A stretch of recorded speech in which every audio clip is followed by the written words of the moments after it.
Welcome to Tiwari sir की पाठशाला बच्चों। तो 10th क्लास मैथमेटिक्स में आज हम पढ़ेंगे एक्सरसाइज 3.5 का question number 4 onwards. Question number 1 2 3 हम कर चुके हैं, आज हम पढ़ रहे हैं 4 ऑनवर्ड्स। तो इसमें एप्लीकेशन है बेटा, एप्लीकेशन ऑफ लीनियर इक्वेशंस। देखिए पहला मतलब इस एप्लीकेशन का पहला क्वेश्चन कह रहा है, फोर्थ का first, a part of monthly hostel charges is fixed and remaining depend on the number of days one has taken food in the mess। आप किसी मेस में खाना खा रहे हैं बेटा, मान लीजिए आपके कॉलेज का मेस है या आपके स्कूल का मेस है, आप हॉस्टल में रहते हैं। तो इस तरह से आपका जो हॉस्टल का जो चार्ज है वो दो तरह से डिवाइड है। एक तो फिक्स है, ये आपको मंथली इतना देना ही देना है, चाहे आप खाना खाइए या ना खाइए। हॉस्टल में यदि आप रह रहे हैं तो आपको उतना देना है, फिक्स चार्ज है। और एक है कि पर डे आपने मील लिया है उसके हिसाब से, fix charge plus per day में मील में जितना आप डेज खाए हैं उतने दिन का ऐड करके और फिर टोटल आपका बनेगा। इस तरह से दो पार्ट है। कह रहा है कि the part of monthly hostel charges is fixed and remaining depend on the number of days one has taken food in the mess. When a student takes food for 20 days, 20 days के लिए एक student है वो 20 days खाना खा रहा है और उसके लिए वो food for 20 days he has to pay 1000 rupees. तो इसमें रुपीज 1000 को पे कर रहा है, ठीक है। Hostel charges whenever student B, ये ए है, और एक दूसरा स्टूडेंट है B who takes food for 26 days, ये 26 डेज फूड ले रहा है और ये कितना पे कर रहा है 1180 रुपीज वो पे कर रहा है। तो find the fix charge and the cost for food per day. ये आपको निकालना है दोनों ही कि कितना फिक्स चार्ज लग रहा है और कितना पर डे मील का लग रहा है। तो बेटा ये बहुत आसान क्वेश्चन है। Let fix charges, let fix hostel charge is rupees X and एक दिन खाना खाएंगे तो वाई रुपीज आपको देना पड़ेगा, rupees Y per day. Food के लिए जो आपको देना है, ठीक है, rupees Y per day food के लिए आपको देना है।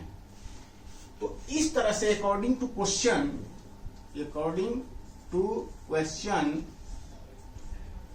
आपको 20 डेज के लिए कितना बनेगा, 20 डेज के लिए फिक्स जो है वो तो लगेगा ही लगेगा x रुपीज, और एक दिन का खाना खाने का है y रुपीज।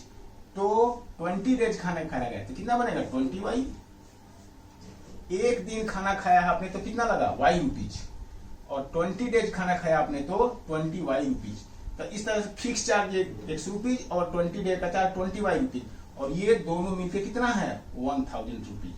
तो ये 1000 रुपीज, ये पहला इक्वेशन हो गया। उसी तरह से सिमिलरली बेटा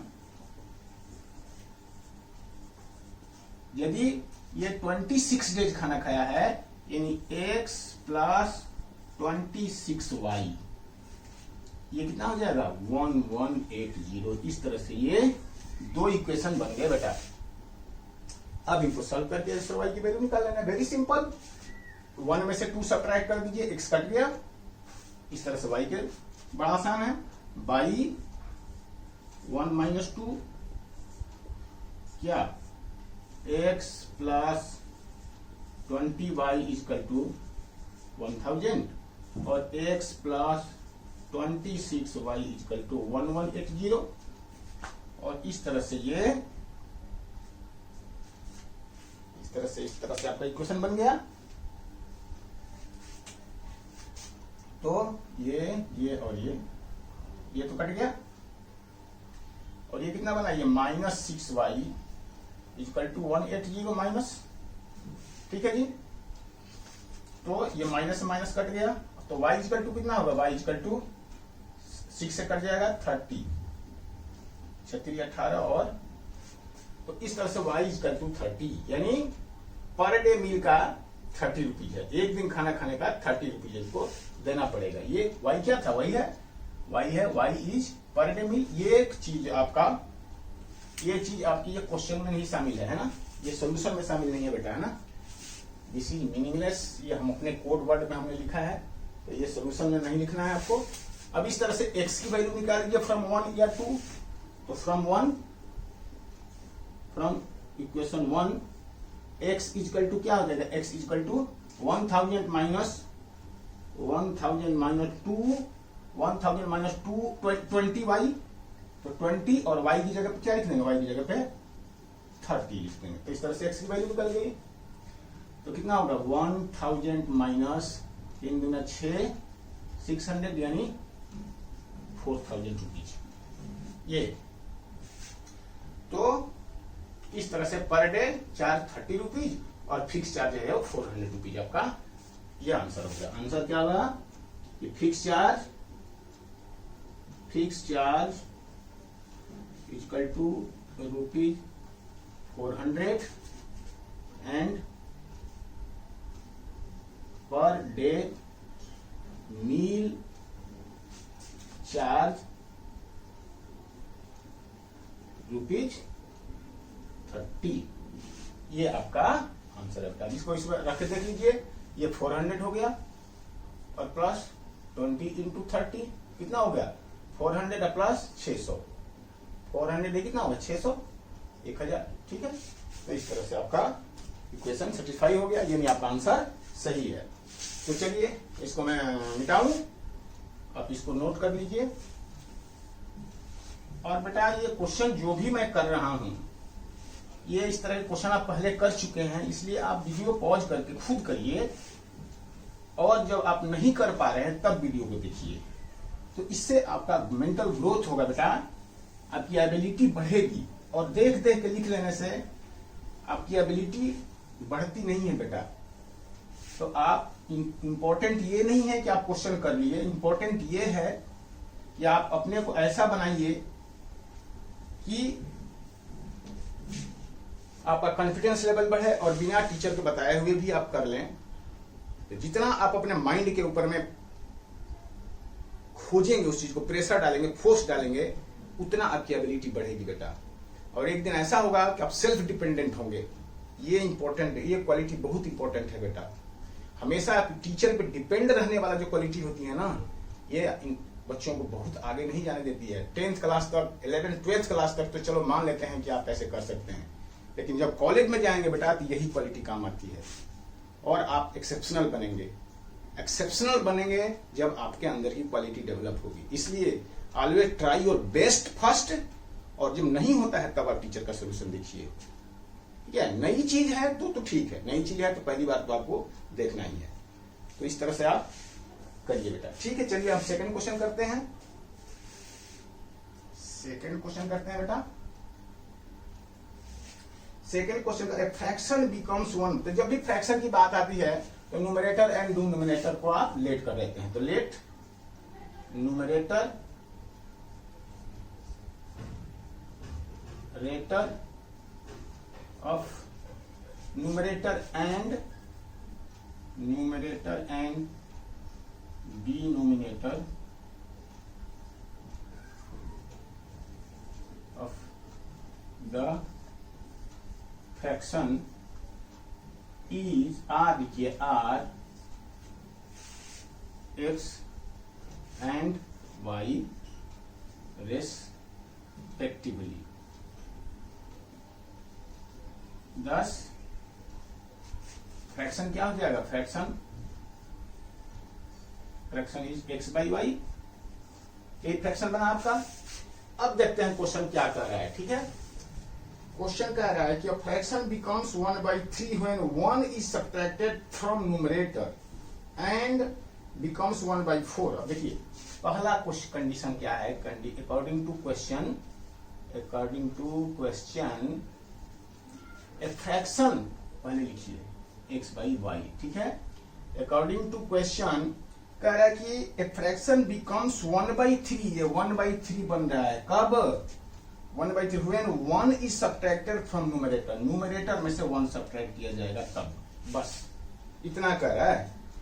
एंड बिकम 1/4, और ये 1/4 कब बनेगा, फ्रैक्शन में क्या करेंगे तो 1/4 बनेगा, become 1/4 when 8 is added to the denominator, जब डिनोमिनेटर में 8 ऐड करेंगे तब, ठीक है, 8 is added to denominator, find the fraction. तो इस तरह से बताइए आपका फ्रैक्शन बन गया। अब इसको सिंप्लीफाई करके आप लीनियर फॉर्म कर लीजिए इसका। ये क्या होगा, 3x minus 3, 3x minus 3 is equal to y, है ना, इज इक्वल टू y, ये बना। और क्या बनेगा, 3x minus y is equal to 3, ये पहला इक्वेशन बन गया। और दूसरा क्या बनेगा, 4x is equal to y plus 8, और ये 4x minus y, 4x minus y is equal to 8, ये दूसरा इक्वेशन बन गया। I don't think this question is difficult, आप बहुत अच्छी तरह से कर सकते हैं। पहले में से दूसरे को सब्ट्रैक्ट कर देंगे, y कट जाएगा, x की वैल्यू आ जाएगा बेटा, ये बड़ा ही आसान है, तो डू योर सेल्फ, ठीक है, डू योर सेल्फ, बहुत ही आसान है, इक्वेशन बना दिया हमने, क्वेश्चन में आगे कुछ भी नहीं है। चलिए आगे बढ़ते हैं, थर्ड क्वेश्चन।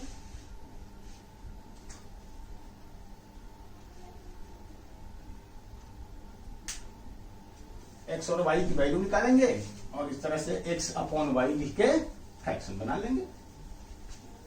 ये एक्सरसाइज में अभी तक हमने जो किया वो आसान है क्वेश्चन, जो थोड़ा सा लगेगा कि जो थोड़ा भी लगेगा कि डिफिकल्ट है उसको मैं जरूर करूंगा। चलिए थर्ड देखते हैं क्या कह रहा है। थर्ड क्या कह रहा है कि Yash scored 40 marks in a test getting 3 marks for each right question. चलो ये क्वेश्चन ठीक है, ईच राइट क्वेश्चन के लिए कितना है, 3 मार्क्स। नेगेटिव मार्क्स वाले क्वेश्चन होते हैं ना, कि यदि आप सही करते हैं तो हर क्वेश्चन के लिए मान लो 3 मार्क्स मिल रहे हैं, लेकिन यदि क्वेश्चन गलत हो गया तो एक गलती पर 1 नंबर या 2 नंबर कट जाएगा। इस तरह से क्वेश्चन आते हैं नेगेटिव क्वेश्चन, और जनरली कंपटीशंस में आते हैं ये क्वेश्चन। तो इस तरह का ये क्वेश्चन है मेरा, ठीक है, कि जितने भी क्वेश्चन होंगे उसमें 3 मार्क्स आपको मिल जाएंगे राइट क्वेश्चन के लिए, 3 मार्क्स मिलेगा राइट क्वेश्चन के लिए, ठीक है, 3 मार्क्स। लेकिन रॉन्ग क्वेश्चन के लिए फॉर ईच रॉन्ग क्वेश्चन के लिए क्या मिलेगा, कह रहा है आगे कि mark for each for right answer and losing 1 marks for each wrong question. ठीक है बेटा, रॉन्ग आंसर 1 मार्क्स आपका कट जाएगा और रॉन्ग क्वेश्चन के लिए, ठीक है जी। तो इस तरह से बेटा ये दिया है यहां पे क्या कि and had yes scored 40 marks in a test, yes scored 40 marks in a test getting 3 marks for each man and इतना for each one had it for। अब ये 40 क्वेश्चन अटेम्प्ट कर रहा है, 40 क्वेश्चन, तो 40 क्वेश्चन के लिए 40 मार्क्स इसको 40 मार्क्स मिल रहा है, 40 मार्क्स मिल रहा है यस को, 40 मार्क्स मिल रहा है। तो अच्छा दूसरा कह रहा है कि had he make been awarded for each 4 यदि मार्क्स रखा है। अच्छा ये क्वेश्चन तो ये हो गया, ठीक है। और कह रहा है कि यदि ईच राइट क्वेश्चन के लिए फॉर ईच राइट क्वेश्चन के लिए यदि 4 मार्क्स दिया गया होता, 4 मार्क्स, और फॉर ईच रॉन्ग क्वेश्चन के लिए कितना मार्क्स से subtract for avoided for the each correct कौन सा एंड 2 मार्क्स, और 2 मार्क्स डिडक्ट कर दिया गया होता 2 मार्क्स, तो वही लड़का यस कितना स्कोर किया होता, तो each incorrect question yes would have scored 50 marks, तो इसको 50 मार्क्स मिल गया होता, तो इसको 50 मार्क्स, ये 50 मार्क्स वो ऐसे करके उसको मिला होता। तो बताइए कि कितना करेक्ट और कितना रॉन्ग था। वो भी how many question were there in the test. अब देखो बेटा, तो क्वेश्चन कितने मार्क्स के कितने क्वेश्चन थे इसमें, यही इसका क्वेश्चन है। This is good question but difficult बिल्कुल ही नहीं है। देखो क्वेश्चन को फिर से समझो। एक एग्जाम है, उसमें आप अपियर हो रहे हैं। सपोज करिए कि आपका नाम यश है, तो आपके पास पेपर्स हैं। पेपर में कंडीशन ये है कि ईच करेक्ट क्वेश्चन के लिए आपको 3 मार्क्स मिलेंगे। लेकिन यदि क्वेश्चन आपने गलत कर दिया तो उस एक गलत क्वेश्चन पे 1 मार्क्स कट जाएगा। जो आया आप जो आपने स्कोर किया है उसमें से 1 मार्क डिडक्ट हो जाएगा। करेक्ट क्वेश्चन सभी मिला करके जितना आपके बना और रॉन्ग क्वेश्चन जितना होंगे उतना इंटू 1 करके आपका वो डिडक्ट हो जाएगा उतने मार्क्स। तो इस तरह यश ने 40 मार्क्स स्कोर किया। फिर दूसरा कंडीशन दिया है कि यदि राइट क्वेश्चन के लिए 4 मार्क्स उसको मिला होता, रॉन्ग क्वेश्चन के लिए 2 मार्क्स डिडक्ट किया होता तो उसको 50 मार्क्स मिले होते। तो बताइए कि टोटल उस क्वेश्चन में कितने, उस पेपर में कितने क्वेश्चन थे। तो देखो कितने क्वेश्चन थे ये डायरेक्ट आप नहीं ले सकते हैं, ये आप कितने करेक्ट किया उसने, कितना रॉन्ग किया उसने, ये आपको लेट करना है। और करेक्ट एंड रॉन्ग दोनों को ऐड कर देंगे तो एक टोटल क्वेश्चन बन जाएगा। तो यहां पे आपको लेना है बेटा, late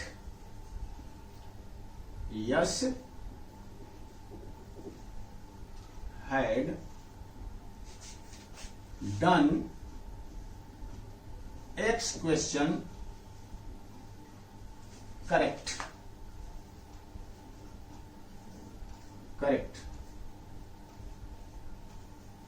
and Y question wrong. Y question wrong. X question correct and Y question wrong किया तो according to question पहला कंडीशन देखिए, X क्वेश्चन उसने करेक्ट किया है, X क्वेश्चन करेक्ट, तो कितने मार्क्स मिलेंगे 3 इंटू एक्स, क्योंकि ईच क्वेश्चन करेक्ट क्वेश्चन के लिए 3 मार्क्स है।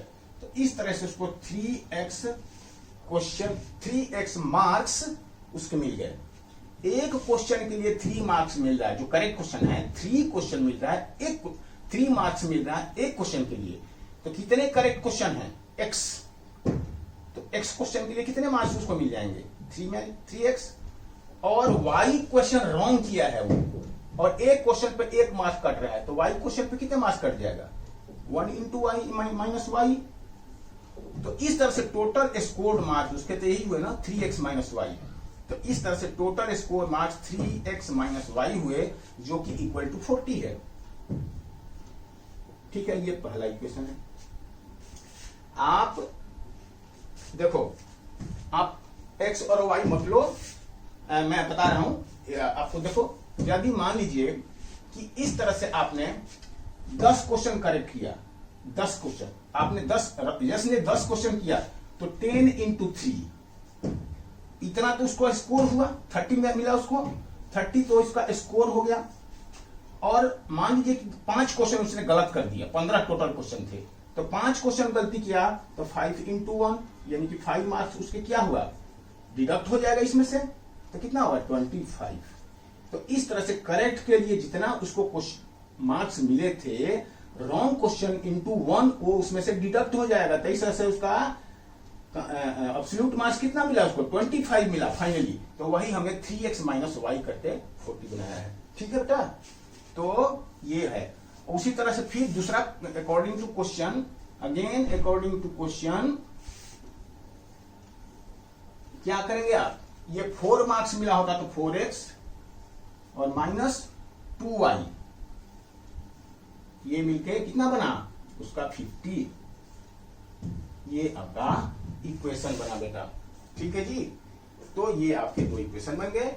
अब ये इक्वेशन, ये चीज तो खैर आपके सॉल्यूशन में नहीं है, ये तो आपके सॉल्यूशन का पार्ट नहीं है, ये तो जस्ट आपको हमें समझाने के लिए आपका क्वेश्चन यहां से शुरू हो रहा है। ठीक है, अब ये दोनों इक्वेशन को सॉल्व करना है आपको, तो सॉल्व तो होगा ही। कैसे करेंगे, देखो पहले इक्वेशन में 2 यदि मैं मल्टीप्लाई कर दूं तो ये 2y बन जाएगा, है ना, 2y, और ये भी 2y है, और साइन फिर दोनों का एक ही है, तो 1 में से दूसरे को सब्ट्रैक्ट करेंगे तो साइन चेंज हो जाएगा, फिर ये दोनों कट जाएगा। तो हम क्या लिख रहे हैं, बाई इक्वेशन 1 इंटू 2, ठीक है, इक्वेशन 1 इंटू 2, और इनमें से माइनस इक्वेशन 2, ये है बेटा। तो 1 में 2 मल्टीप्लाई करिए तो कितना हो जाएगा, 6x minus 2y equal to 80, 6x minus 2y equal to 80, और ये 4x minus 2y equal to 50, ये हुआ, माइनस प्लस माइनस, ये गया कट, यहाँ क्या बनेगा, 2x इक्वल टू माइनस 30, माइनस नहीं प्लस 30, 80 में से 50 जाएगा 30, तो इस तरह से 15, तो x इक्वल टू 15, यानी करेक्ट क्वेश्चन कितना किया था उसने, 15 किया था। और इस तरह से फ्रॉम इक्वेशन 1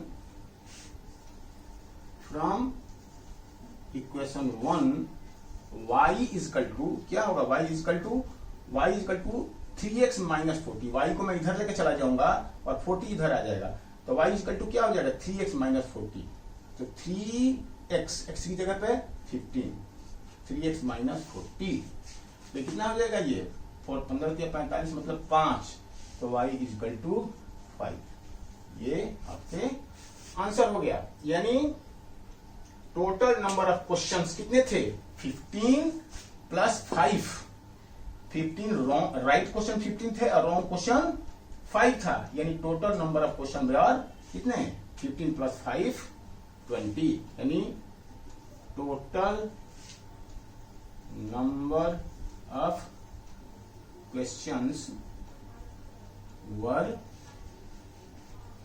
15 प्लस 5 यानी 20, ये है आपका आंसर। तो चेक करें कि सही है गलत है, चलिए करिए, यहां पे लगाइए, 3 इंटू 15 माइनस 5, तो कितना होगा, 15 या 45 माइनस 5, 40, बिल्कुल सही है। इसमें चाहे तो इसमें कर लीजिए, 4 इंटू 15 माइनस 2 इंटू 5, तो 20, 4 इंटू 15, 15 चौका 60 और माइनस 10, तो 60 में से 10 जाएगा 50, बिल्कुल सही है, यानी हमारा आंसर सही है। ये आपको यहां नहीं करना है, ठीक है जी।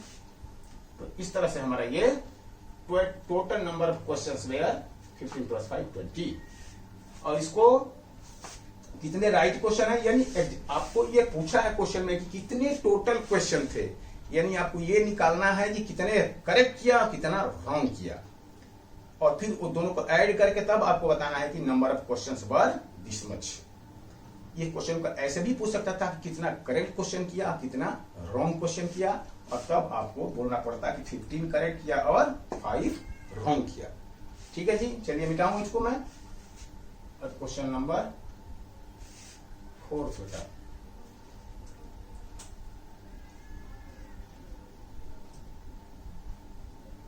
ठीक है। चलिए question number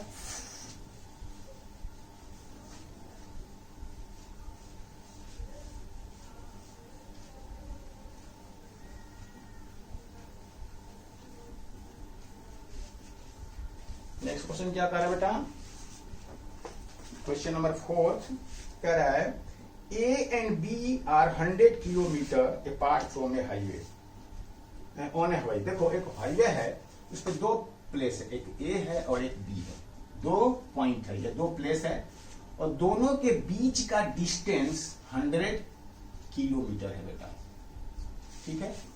A and B दोनों के बीच का डिस्टेंस कितना है, 100 किलोमीटर। एक पॉइंट है, पॉइंट ये है और एक पॉइंट ये है, ठीक है, 100 किलोमीटर है।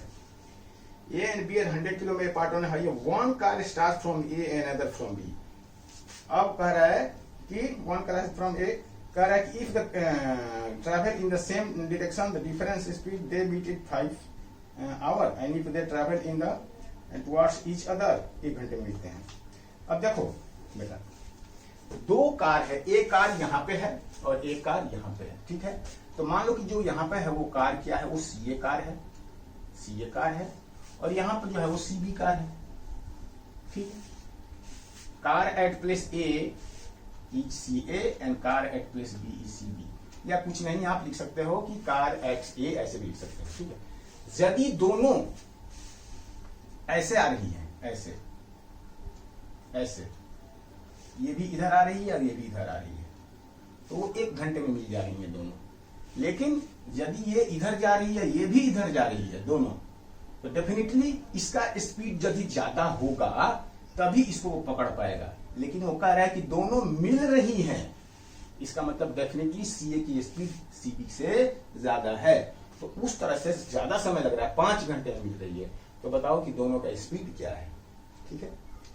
तो बेटा देखो, इस क्वेश्चन को करने से पहले, क्वेश्चन तो हम कर लेंगे, क्वेश्चन में कुछ भी नहीं है, यहां हमें रिलेटिव स्पीड की जरूरत पड़ती है।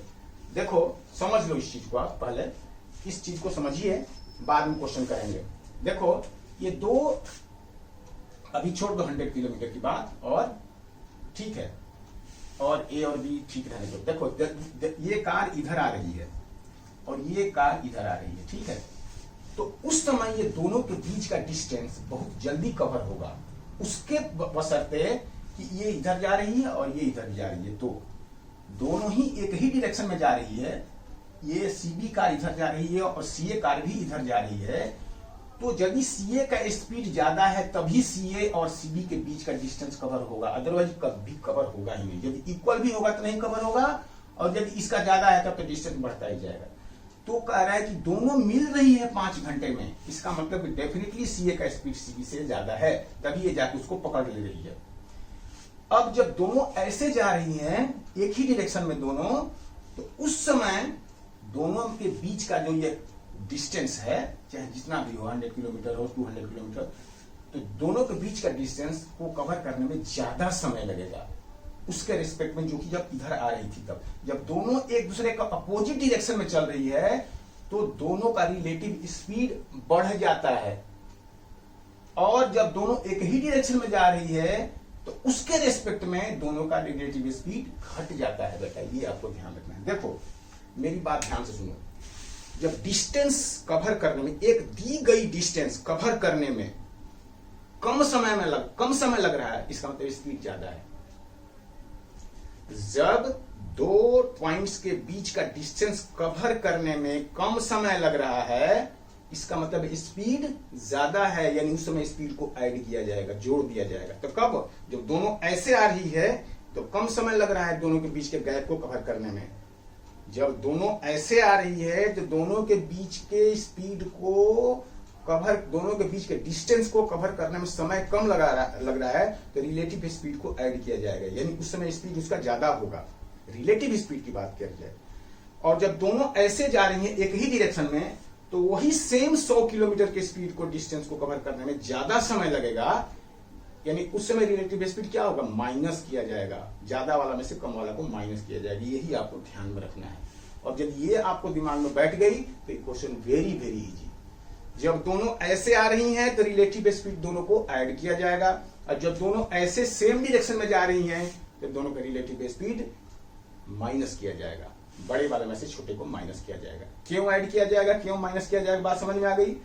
क्योंकि चूंकि ऐसे करने से डिस्टेंस जल्दी कवर हो रहा है, समय कम लग रहा है, तो उस समय स्पीड ज्यादा माना जाएगा, तो रिलेटिव स्पीड ऐड कर दिया जाएगा।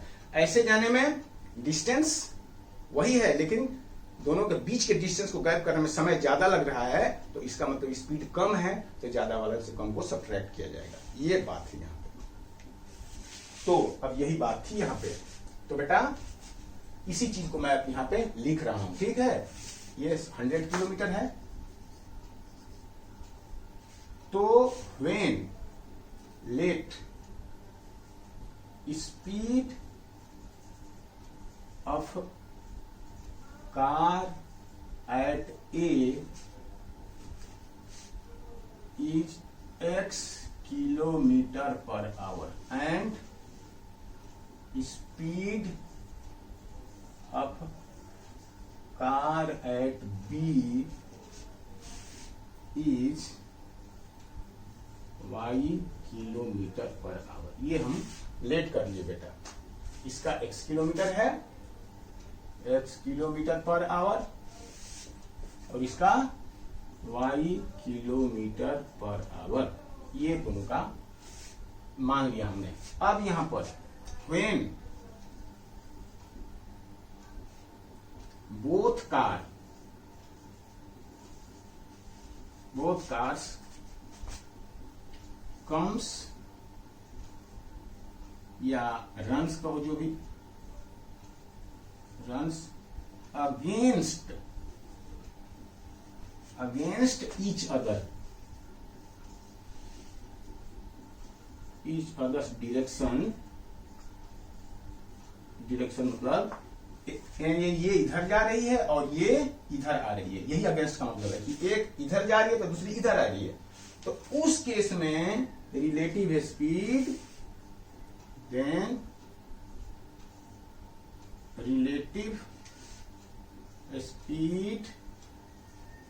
Is equal to x plus y kilometre per hour. ये होगा, ठीक है जी। तो अब ये पहला केस है, केस नंबर 1, ठीक है। तो अकॉर्डिंग टू क्वेश्चन कह रहा है, अकॉर्डिंग टू क्वेश्चन क्या कह रहा है बेटा कि distance is equal to speed into time. तो डिस्टेंस कितना है 100 इज इक्वल टू स्पीड कितना है x plus y into time. जब दोनों ऐसे आ रही हैं तो कितना समय लग रहा है, 1 घंटा समय लग रहा है। तो ये टाइम हो गया 1 घंटा। तो x, अब ये आपका इक्वेशन बना, ठीक है। ये आपका इक्वेशन बना, distance is equal to speed into time. जब दोनों कार ऐसे आ रही है एक दूसरे के अगेंस्ट, तो वहां पर फॉर्मूला लगेगा distance is equal to speed into time, और स्पीड x प्लस वाई होगा। ये आपको ध्यान रखना है, यानी x plus y is equal to 1/100। ये इसका मतलब हुआ। या ऐसे कहो, नहीं सॉरी गलत लिख दिया मैंने, x plus y is equal to 100, x plus y is equal to 100। ये पहला इक्वेशन यही बना बेटा, ठीक है। और फिर केस 2 क्या बोल रहा है, केस 2, when both cars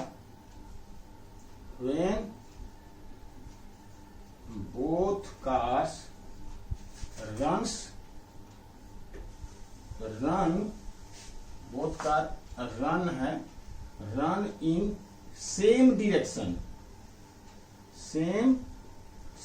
मतलब ये भी इधर जा रही है और ये भी इधर जा रही है। एक ही डायरेक्शन में दोनों ऐसे चल रही है, एक आगे एक उसके पीछे ऐसे चल रही है। यानी when both car run in same direction, then relative speed कितना हो जाएगा, रिलेटिव स्पीड हो जाएगा उनका, इसकी ज्यादा है x की, तो x माइनस वाई ये हो जाएगा किलोमीटर पर आवर। ये है बेटा, है ना, ये हो जाएगा किलोमीटर। तब अकॉर्डिंग टू क्वेश्चन तो कितना हो जाएगा, अकॉर्डिंग टू क्वेश्चन कितना, x डिस्टेंस इक्वल टू, यानी कि 100 इक्वल टू डिस्टेंस स्पीड कितना है x माइनस वाई, और टाइम कितना है 5 घंटे लग रहे हैं जब दोनों ऐसे जा रही हैं। तो वहां टाइम 5 लिखा जाएगा। तो यहाँ x और y की वैल्यू कितना होगी, x minus y equal to 5 से कट जाएगा ये, तो कितना होगा 20। ये हो गया इक्वेशन नंबर 2। बस यही था बेटा, इक्वेशन बन गया, बड़ा आसान हो गया क्वेश्चन। और ये चीज आप चाहे तो अपने इसके लिए आप रफ में बना लीजिए, या यहां बना के इसको राउंड अप कर दीजिए। तो ये आपके समझने के लिए था। तो इस तरह से 2 इक्वेशन बन गए बेटा। और अब ये दोनों इक्वेशन को x प्लस वाई और x माइनस वाई। अब देखो यहां रिलेटिव स्पीड कहा जाता है, इसलिए कहा जाता है कि नो ये स्पीड न कार ए की है न कार बी की है, ये एक्स प्लस वाई दोनों मिला के कंबाइंड स्पीड जो है वो रिलेटिव स्पीड का नाम लिखा जाएगा। और यहाँ भी एक्स माइनस वाई न तो कार ए का है न कार बी का है, तो इसलिए यहाँ भी relative speed x minus y कहा जाएगा। तो इस तरह से ये आपके दो इक्वेशन बने और दोनों को सॉल्व करके एक्स और वाई की वैल्यू निकाल लेंगे और इसके बाद question is very easy. X और वाई की वैल्यू निकल गया, हो गया क्वेश्चन। वही पूछ रहा है ना, दोनों का स्पीड ही तो पूछ रहा है। तो क्या कर रहा है, speed of the two cars, तो what are the speed of two car. तो भाई ठीक है, अब ये क्वेश्चन तो बड़ा आसान हो गया बेटा, now you can solve it. तो इसको सॉल्व कर लीजिए। हम आगे बढ़ते हैं क्वेश्चन नंबर 5 पर।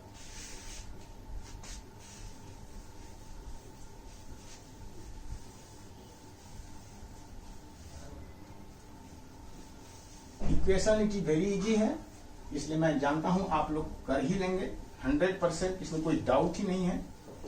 तो इसलिए मैं इसको छोड़ दिया कि अननेसेसरी वीडियो लंबा करने का कोई मतलब नहीं है बेटा। हाँ, जहां भी लगेगा मुझे कि थोड़ा भी अड़चन है तो वहां मैं जरूर करूंगा। अब देखो ये क्वेश्चन नंबर 5 क्या कर रहा है ना, क्वेश्चन 5 कर रहा है कि द एरिया ऑफ रेक्टेंगल, एक रेक्टेंगल है बेटा, ये एक रेक्टेंगल है, ठीक है, ये एक रेक्टेंगल है ना। तो कह रहा है area of rectangles get reduced by x y. चलिए पहले आपका एक्स इसका लेंथ ले लेंगे, ब्रेड्थ इसका वाई ले लेंगे। एक्स वाई है, लेट यहां पे लिखेंगे let, length and breadth of the rectangle equal to x and y unit respectively. यानी मीटर या किलोमीटर जो भी कह रहा है, यहाँ पर मीटर की बात कर रहा है, इतना स्क्वायर यूनिट ही कह रहा है, स्क्वायर यूनिट, तो हमने यूनिट ही ले लिया, हमने यूनिट ही लिख लिया, क्योंकि यहाँ मीटर और किलोमीटर से कोई मतलब है, सिर्फ यूनिट है, जो किसमें भी ले लो, ठीक है, इसका मतलब यही है। तो x लेंथ है और y इसका, तो एरिया कितना होगा इसका बेटा, एरिया होगा एक्स वाई यूनिट स्क्वायर, ठीक है, एक्स वाई यूनिट स्क्वायर, ये इसका क्या हो गया, एरिया हो गया बेटा, है ना। तो ये यूनिट स्क्वायर कंफ्यूज करेगा, मैं मिटा देता हूं। एरिया कितना होगा, एक्स वाई हो गया। अब देखो क्वेश्चन क्या कह रहा है, यदि लेंथ x लिया हमने और ब्रेड्थ y लिया तो एरिया कितना हो जाएगा, एक्स वाई हो जाएगा, है ना। ये अंडरस्टूड है पहले, ये चीज क्वेश्चन के बिना कुछ क्वेश्चन को आगे पढ़े हुए क्वेश्चन क्या कह रहा है, क्या कंडीशन है, ये मुझे अभी नहीं मालूम है, अभी क्वेश्चन पढ़ा नहीं है, लेकिन इतना तो मुझे समझ में आ ही गया है ना कि लेंथ और ब्रेड्थ की बात है। यहाँ पर लेंथ यदि एक्स ले लेंगे, वाई को ब्रेड्थ ले लेंगे, तो एरिया एक्स वाई होगा। अब ये क्वेश्चन आगे क्या आ रहा है उसके अनुसार मैं बढ़ूंगा आगे। देखो क्या कह रहा है, area of rectangle get reduced by 9 square unit. Area जो है वो 9, एरिया मतलब x माइनस वाई, और ये -9 हो गया। कब कब एरिया -9 कम हो गया, एरिया जितना एरिया था वो एरिया 9 यूनिट कब हो गया, कब 9 यूनिट कम हो गया। If length is reduced by 5 unit, length को 5 यूनिट रिड्यूस कर दिया गया और ब्रेड्थ को if length is reduced by 5 unit and breadth is increased by 3 unit, और breadth को 3 यूनिट इंक्रीज कर दिया गया। लेंथ को x माइनस सॉरी गलत लिख दिया बेटा, x माइनस 5 है, x माइनस 5, लेंथ को 5 यूनिट रिड्यूस किया गया, यानी कहने का मतलब ऐसे कर दिया गया। अब ये नया रेक्टेंगल बन गया जिसमें कि इसका ये नया रेक्टेंगल बन गया, यानी लेंथ को क्या किया, x था तो x माइनस 5 कर दिया गया और ब्रेड्थ ज्यादा कर दिया गया, कितना, y प्लस 3 कर दिया गया। तो इस तरह से जो अब इसके लेंथ और ब्रेड्थ को हम मल्टीप्लाई करके जो इसका एरिया निकालेंगे, वो एरिया से 9 यूनिट कम हो गया वो एरिया। ये क्वेश्चन है, एरिया कितना हो जाएगा, 9 यूनिट कम हो गया। तो ये बना अकॉर्डिंग टू क्वेश्चन आपका पहला फर्स्ट इक्वेशन, जो कि हम इसको अब सिंप्लीफाई करेंगे, ठीक है ना। क्वेश्चन समझ में आया आपको। If length is reduced by 5 unit, यानी x minus 5 and breadth in increase 3 unit यानी कि y+3, तो इस तरह से area of rectangle get reduced by 9 square unit. तो पहले जितना एरिया था उस एरिया में से 9 कम हो गया। तो ये बना आपका पहला इक्वेशन। तो सिंप्लीफाई करिए। चलिए इसको x से पहले हम मल्टीप्लाई करेंगे इसमें, तो क्या करेंगे y+3 लिखिए, y+3 और -5 यहां लिखिए, तो क्या लिखेंगे y+3 is equal to xy -9। चलिए बेटा आगे, xy -9 हो गया, ठीक है ना। हाँ जी चलिए, सॉरी ये x था, ये सॉरी नहीं, ठीक है, x को हमने ब्रेक कर दिया, x -5 और y+3। चलिए xy plus 3x minus 5y minus 15, 5y minus 15 equal to xy -9। तो xy और xy ये कट गया, तो 3x माइनस 5y और is equal to 3x minus 5, ये 15 किधर चला जाएगा इधर, यानी -9 प्लस 15, तो इस तरह से 3x minus 5y equal to कितना होगा 6। ये पहला इक्वेशन बना, ठीक है जी, पहला इक्वेशन बन गया, ठीक है। इसके बाद आगे क्या कह रहा है, इसके बाद आगे क्या कह रहा है, आगे देखिए।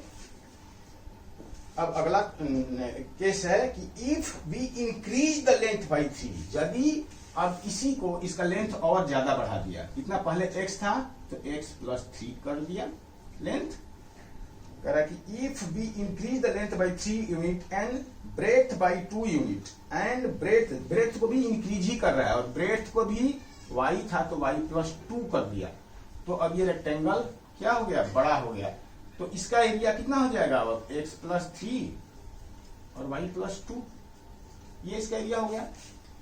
तो if we increase the length 3 unit and breadth by 2 unit, the area increase by 67 square. तो अब ये एरिया इस एरिया से 67 ज्यादा है बेटा।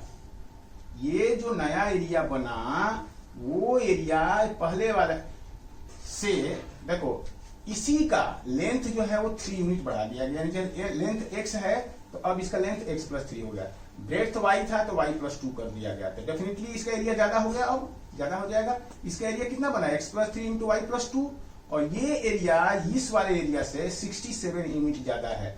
तो क्या लिखोगे इसको, according to question, according to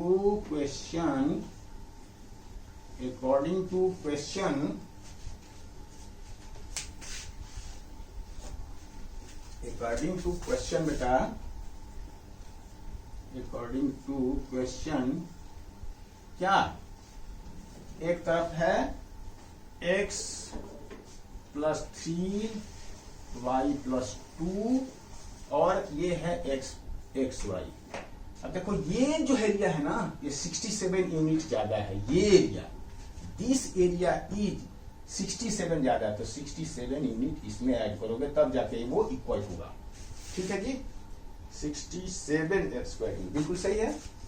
तो देखो ये जो नया वाला एरिया है वो एरिया इस xy एरिया से 67 यूनिट ज्यादा है, तो 67 जब आप इसमें ऐड करोगे जो कम वाला है तब ना दोनों इक्वल होगा, तो इस तरह से इक्वेशन बन गया। या this area is equal to 67 more than xy, तो वैसे भी आप लिख सकते हो इज की जगह पे इक्वल टू लगा के, और मोर 67 प्लस xy, ठीक है, जो कि मैं पीछे आपको बताया हूं, आप वैसे भी करेंगे तो ये सेम होगा।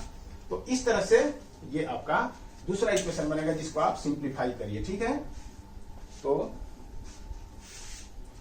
इसकी जरूरत नहीं है एक्चुअली, आप समझने के लिए आप कर सकते हैं। अब इसको हम चलिए सिंप्लीफाई करिए, तो x और ये y+2 और +3 y plus 2 equal to x y plus 67, और इस तरह से बनाइए x y plus 2x plus 3y plus 6। ठीक है जी, एक्स वाई प्लस 2x और 3y और 6 is equal to x y plus 67। तो एक्स वाई से कट गया। ठीक है, तो क्या बना 2x प्लस 3y और 6 इधर चला जाएगा तो कितना बन जाएगा, ये 6 माइनस हो जाएगा तो 61। ये बना दूसरा इक्वेशन। तो इस तरह से बेटा आपके पास दो इक्वेशन मिल गए 1 and 2। तो अब हमें सॉल्व करने के लिए सिर्फ इक्वेशन की ही जरूरत है, ये सब चीजें हमें जरूरत नहीं है। तो मैं बाकी को मैं मिटा रहा हूं, सिर्फ इक्वेशन अपने पास रखूंगा। पहला इक्वेशन क्या है, ये सारी चीज मैं अब मिटा देता हूं। पहला इक्वेशन है 3x minus 5y equal to 6, और दूसरा क्या है 2x plus 3y, 2x plus 3y is equal to 61। ये दूसरा इक्वेशन है बेटा। ठीक है, तो इसको मैं मिटा दूं।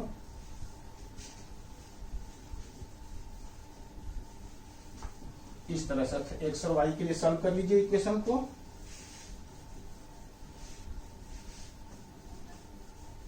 कैसे सॉल्व करेंगे, अब देखिए। ठीक है, इस क्वेश्चन में ये हम आपको, इस क्वेश्चन में भी हम आपको एक नई चीज सिखाएंगे, क्योंकि इस तरह का क्वेश्चन मुझे पहले नहीं मिला था।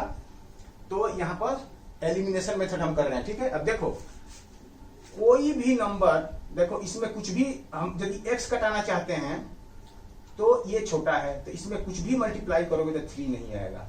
ठीक है, इंटीजर की बात कर रहे हैं। और इसमें कुछ भी मल्टीप्लाई करोगे तो ये 2 नहीं बनेगा, और इसमें भी ऐसे ही है। इसमें कुछ भी मल्टीप्लाई करोगे तो ये 5 नहीं बनेगा।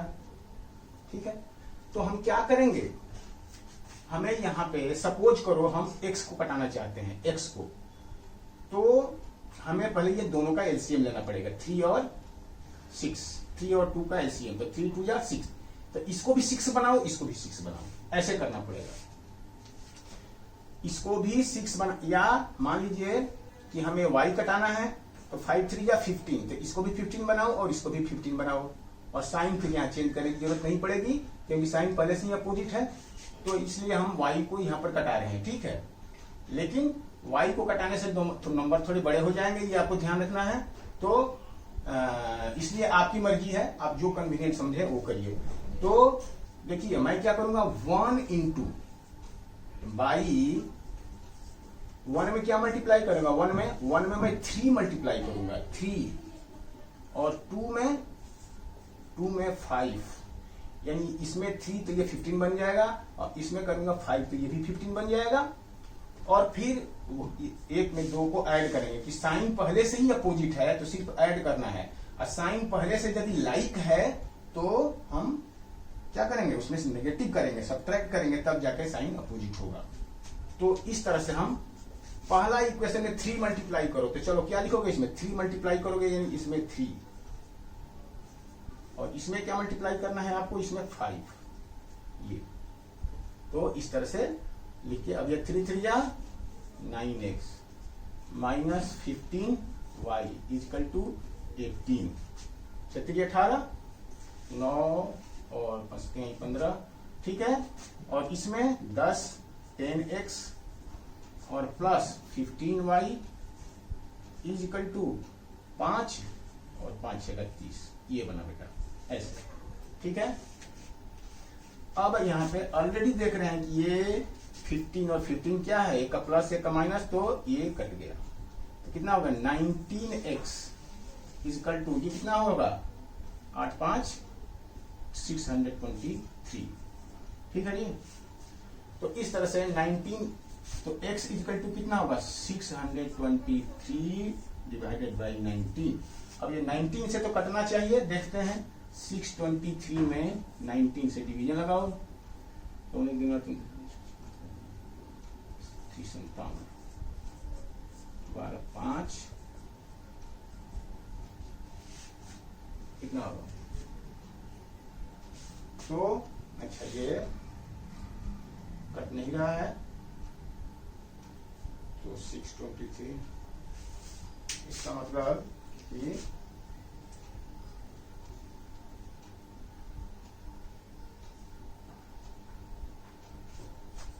इसका लेंथ जो है, देख लेते हैं हम क्वेश्चन आंसर इसका एक बार। 3.5 इसका आंसर जो है वो फ्रैक्शन में आ रहा है। तो 3.5 का नहीं बेटा, गलती हो रही है कुछ,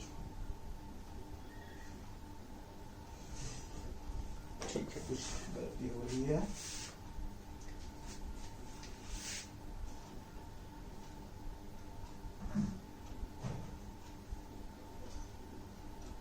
ओह सॉरी, 625 होना चाहिए, नहीं यहाँ पर गलत हो गया, गड़बड़ हो गया बेटा। देखो ये गलत लिख दिया था हमने।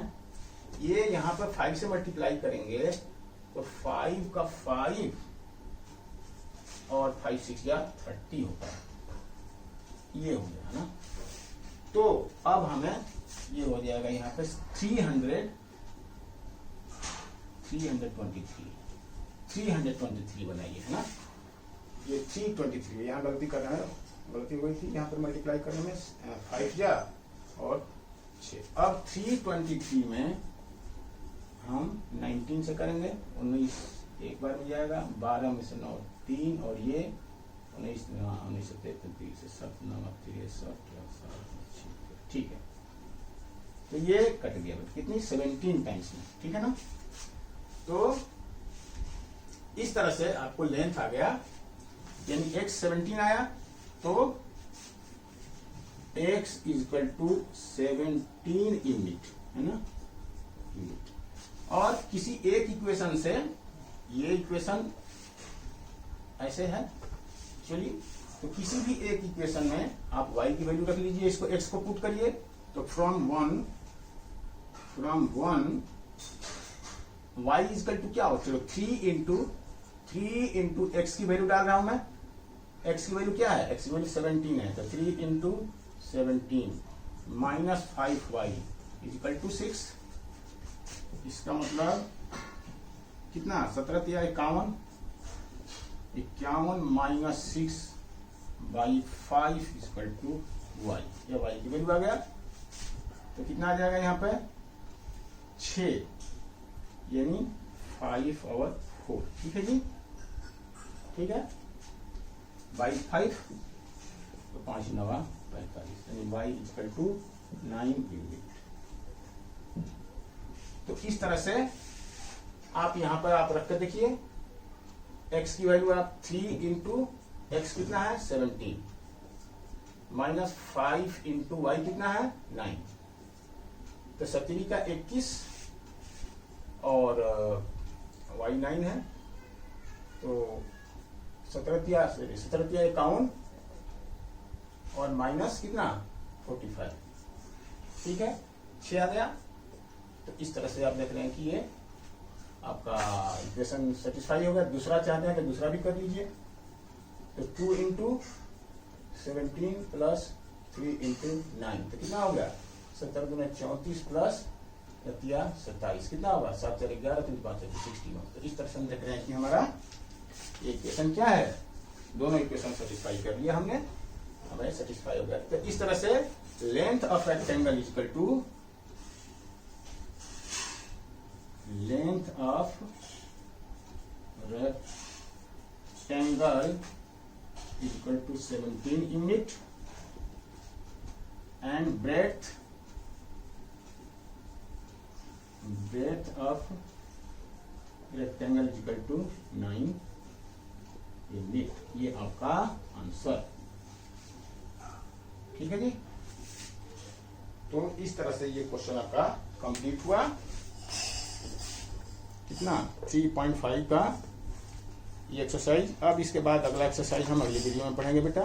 तब तक के लिए all the best, God bless you बेटा, थैंक यू।